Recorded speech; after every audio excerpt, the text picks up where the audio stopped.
Hi everyone, it's time to be a poet and know it. That's my crazy introduction here. All right, time for some poetry today. Today we are going to read a poem by Emily Dickinson. Emily Dickinson is a poet, very famous poet who I actually really love because she is able to take a really simple idea and build a picture in our mind. So I love anybody who can expand on a simple idea with so many great words and can create visions in our head of what we're seeing. I always tell you, a great author can make you have the same picture that they have in their brain. So that's what we're going to look at today.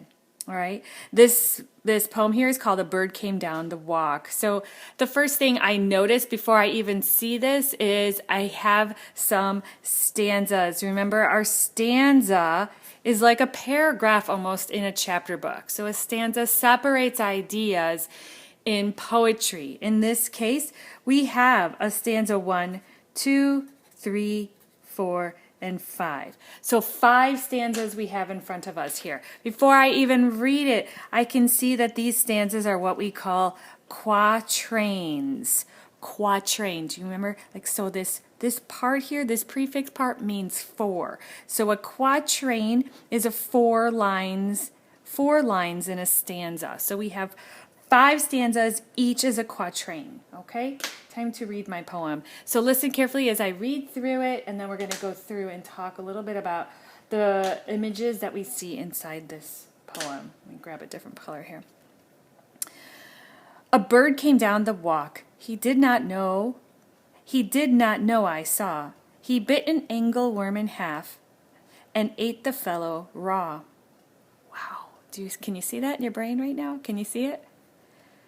And then he drank a dew from a convenient grass, and then hopped sideways to the wall to let a beetle pass. He glanced with rapid eyes that hurried all around. They looked like frightened beads, I thought. He stirred his velvet head. Like one in danger, cautious, I offered him a crumb, and he unrolled his feathers and rowed him softer home. Then oars divide the ocean, to silver for a seam, or butterflies off banks of noon leap plashless as they swim. Okay, so what is it talking about? What is the main idea here? What are we really trying to figure out? I mean, if you really think about this main idea here, I mean, all we're really talking about is a bird. I mean, is really a bird coming down a walk and finding something to eat and just being a normal bird. There's really nothing fancy about it. It's just the images that come into our head here as we're looking at it here. So when we look at our poem here, a couple things I want to talk to you about. I mean, obviously the main character or what the speaker or what the poet is talking about here is a bird. We don't know a specific kind, but we get the idea. We all can get a picture of a bird in our head. A bird came down the walk. He did not know I saw. He bit an angleworm in halves and ate the fellow raw. What's happening there? I mean, all we see is that we're viewing a bird kind of walking along, sees a worm on the ground and eats it. Doesn't even think about it.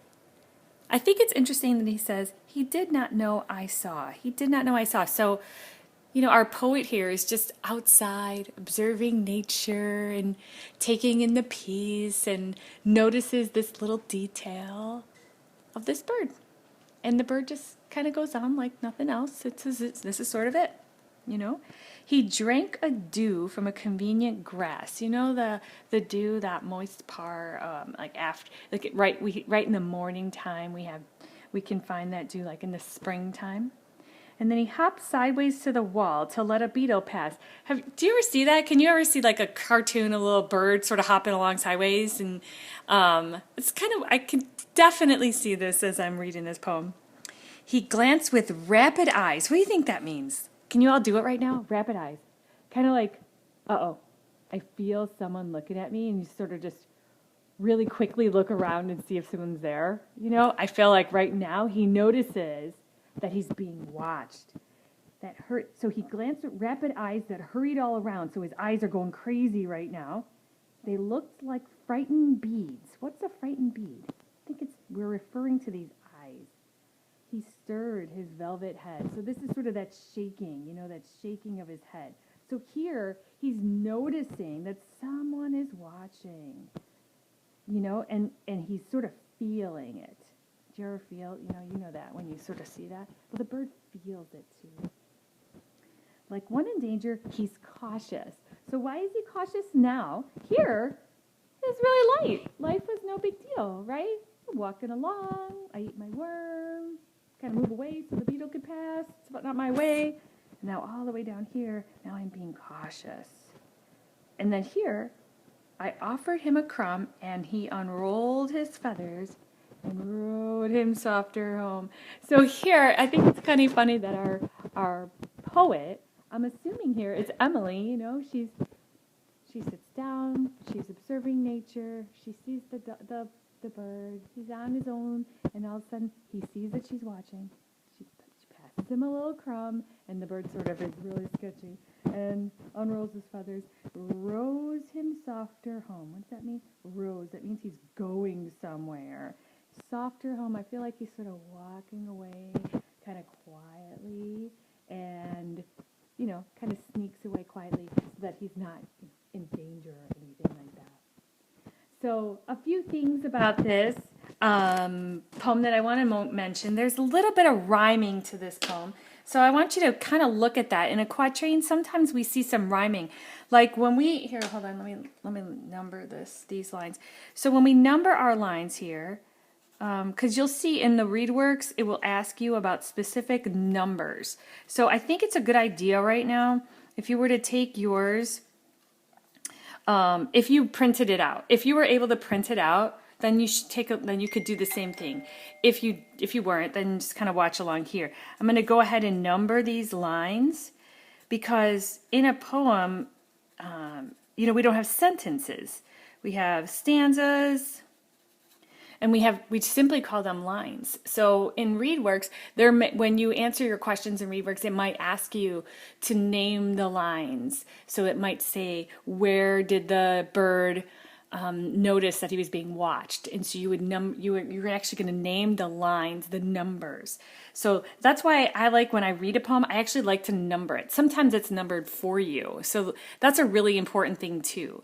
So anyways, as I went before, in my quatrain, I noticed some rhyme scheming here. So 1, 2, 3, and 4. In lines 2 and 4, I see that we end with the words saw and raw. I also see it here, grass and pass. It doesn't continue here. And I wonder sometimes why Emily Dickinson does that. Sometimes she does that in her poems. I think it's kind of because I feel like it's sort of lending to the mood of this poem. Here it's all light and perfect and life is great. And then all of a sudden, someone's watching me. And so like the mood of the poem or the tone of the poem is changing, and she sort of does that in her words too. I think that's genius. I think any writer who can make me think and talk this much is really genius. I think that as we go through this, sometimes I like to do, although those of you in my class will know that I'm not the best illustrator. Miss B does better than me. But sometimes I'd like to actually draw a picture of it. So, if you are there and you have this in front of you, I'd love for you to draw or illustrate this poem. Draw me your bird. Draw me, what do you visualize? Is it a sidewalk? Is it a pathway? Are there trees next to him? What's happening in this poem? What do you see? I would love for you to draw it here, or if you could take another picture or take a blank picture at home and make a visual of this. Draw a picture of it. And really, I would love for if you could do that. Take a picture of it then with your Chromebook and upload it to your Google assignment today. I would love to see that. That would be so amazing. But anyways, so now I think that we've covered this poem pretty well here. Our stanzas, our quatrains, our rhyming. Oh, let's add that in there as well. So we have rhyme, stanza, quatrain, and rhyme as our vocabulary words. And our And we numbered them. We've talked about the different words. I love this word, rapid eyes and frightened beads. I love how she says that. Okay, so we have enough for here. What I'd like you to do is go on to ReadWorks. You can either access it through Google Classroom, or you could go right onto ReadWorks and it should be in your assignments. All right, the title is called "The Bird Came Down the Walk." Go ahead and answer all those questions. And remember, there are 3 written questions, so make sure that you're writing incomplete sentences. All right, I will see you soon. We'll talk soon. Have a good day. Bye.